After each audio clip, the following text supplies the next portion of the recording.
Hello everyone, this is your unemployed chef. Today we'll be doing some delicious styled fast food burgers, aka smash burgers. The beauty of these burgers is that they have a really nice golden brown meat candy crust on the outside with some nice juicy beefiness on the inside. These burgers are fairly thin, but they do not skip out on flavor. So let's get started. First and foremost, since we're doing a type of high heat cooking called searing, searing is a method that allows us to get that nice crust and dark brown color on steaks and burgers. Searing does cause a little bit of smoke, so if you have a vent hood like I do, like this, please turn that on. And also, if you have a cast iron skillet, use that. Cast iron skillets are one of the best skillets when it comes to high heat cooking, like frying and searing. If you don't have a cast iron skillet, you could use a griddle, which is very similar to the type that they use in the restaurants. If a griddle is just a flat, hot surface. If you have that, that's great. Also, if you have a electric skillet, that could also work too. Before we get cooking, it's very important that we get all of our supplies ready because things move quickly. And you also want to be safe when we cook. So, if you have a splash screen, get that in handy. And let's get started. So right now, my skillet is currently at a 3.5, which is about let's say about a medium low heat. So what I'm going to do now is turn it up to 4.5. Cast iron skillets don't take a lot of time to heat up, and they're very efficient at retaining heat. So not every pan is made the same. You have to know what kind of material you're working with. Just know that cast iron skillets don't need a lot of heating up to do to get hot quickly. What I'm going to do first, since I already have my butter, a slice of cheese, my tomato that's been sliced in half, some lettuce that I ripped off from my head of lettuce, and some sliced onion.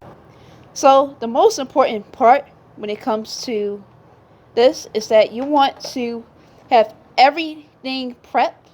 I'm not going to put any oil or butter in the pan since butter does tend to burn quickly. So I'm just going to save the butter for last. Not until I'm ready to season my beef.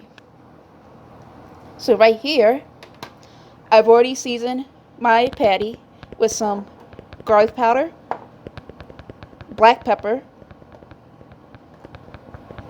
and salt. This is all to taste. And I'm just going to rub in my seasonings, or just pat them in. And then I'm going to flip my patty to the other side and just do the same thing.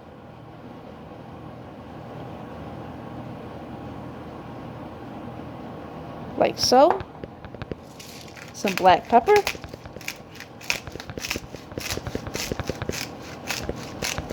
I know it's a lot of pepper. I really like my pepper. And a healthy dose of blood pressure.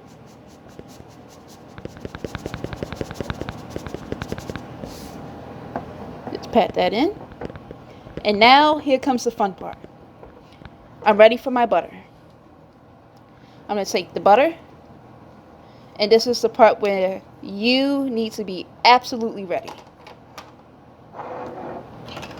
Okay. I'm going to put the butter in the pan.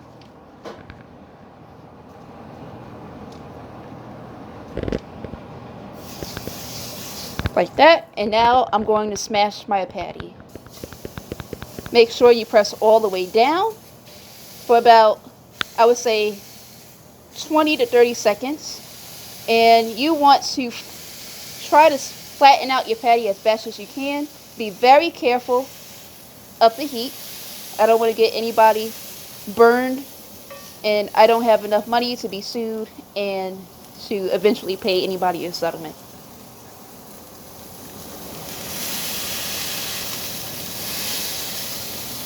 Okay?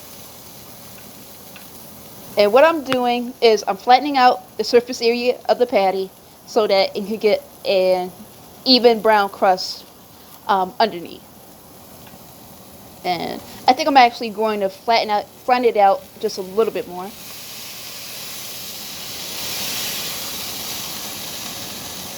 so. And what we're looking for is right around here, around these edges. Just want to make sure that my burger turns brown underneath. And I'll know when the other side is fully cooked when, I don't want to say the blood, it's not technically blood, but I'll just call it blood for the sake of this video. I want to see the juices coming out on the other side. So now I'm going to put on my safety. And now we wait. Okay, as you can see, those beautiful beefy juices are coming out. So now I'm going to flip and flop down to the other side like a politician. Make sure when you're working with a cast iron to always have an oven mitt. So the trick to this is you want to make sure that you have a flexible spatula like this, and you're going to fully come up underneath, allow the spatula to bend so you can scrape off that crust that formed on the bottom of the burger. And then I'm going to flip. Look at that beefy goodness. I'm going to turn down the heat.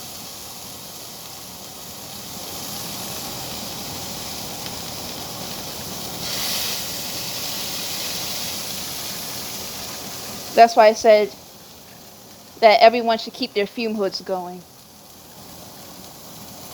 And I'm going to put my grease screen on.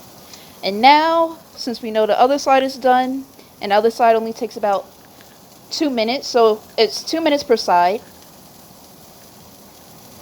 It doesn't take so long because this is a very thin burger. If it's a bigger burger, obviously it will take longer than that. So I'm going to put on my slice of cheese.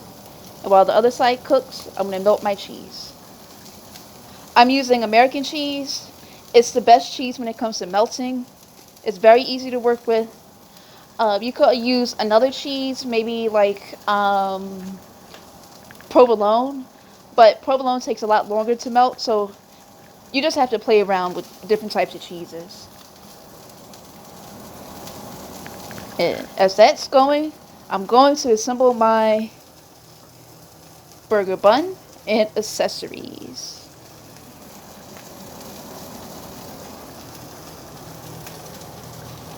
Okay. Right here I have some lettuce, I have a slice of tomato, and I have these onions. The way that I assemble my burger is I first take some mustard, and you can also toast it in the same pan where the burger grease is. Just make sure to turn down the heat so you don't burn the bun. I take the mustard and I just give it a nice coating on the bottom.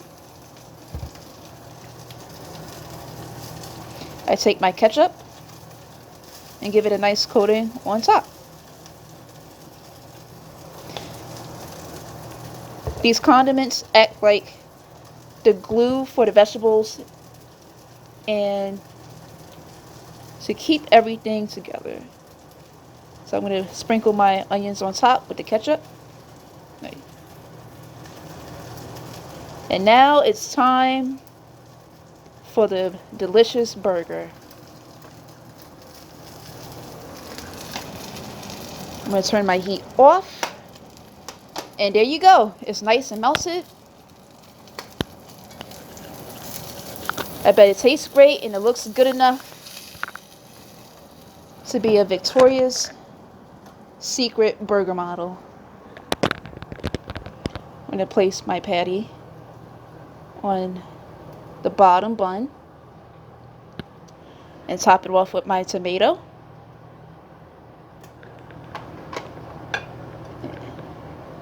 And now my last bun.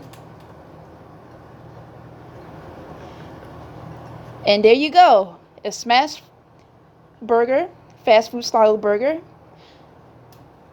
It's beautiful and I bet it's delicious. No doubt about that. Thanks for watching today. This is your Unemployed Chef. Don't forget to like and subscribe or complain, whatever you want to do. As always, I will be listing all of the ingredients used in the video under my recipe list, as well as I'll be doing some more videos in the upcoming weeks. Just stay tuned. This is your Unemployed Chef, and remember, always chase that young.